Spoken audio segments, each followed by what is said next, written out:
अस्सलाम वालेकुम नाजरीन, आज मैं आपकी खिदमत में हाजिर हूँ। सलाम अर्ज़ करती हूँ। मैं लेके आई हूँ पुदीना और धनिए की चटनी। ये ऐसी चटनी है, इसे आप फर्स्ट टाइम नाश्ते में, दोपहर को तंदूरी रोटी से और खा सकते हैं और इसको काफ़ी देर आप फ्रीज भी कर सकते हैं।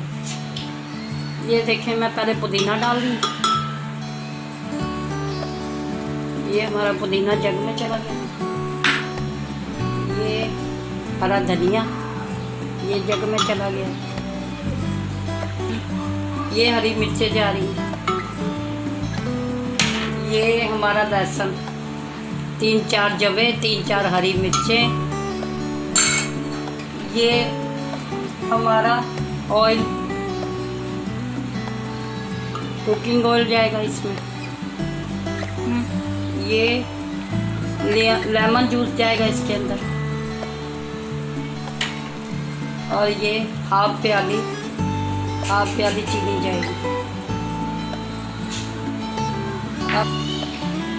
अब हम इसको बंद करके ग्राइंड करेंगे।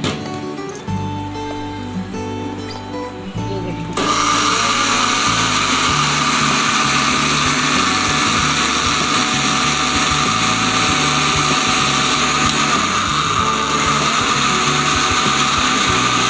देखिए, नाज़रीन, मेरी चटनी रेडी हो चुकी है और इसको आप तंदूर की रोटी से खाएं, चाहे दोपहर में चटनी और बेसनी रोटी से खाएं। एंजॉय करें और इसे बनाएं। मुझे दुआओं में याद रखें। मेरी रेसिपी को शेयर भी करें, लाइक भी करें और दुआओं में याद रखें। अल्लाह हाफ़िज़।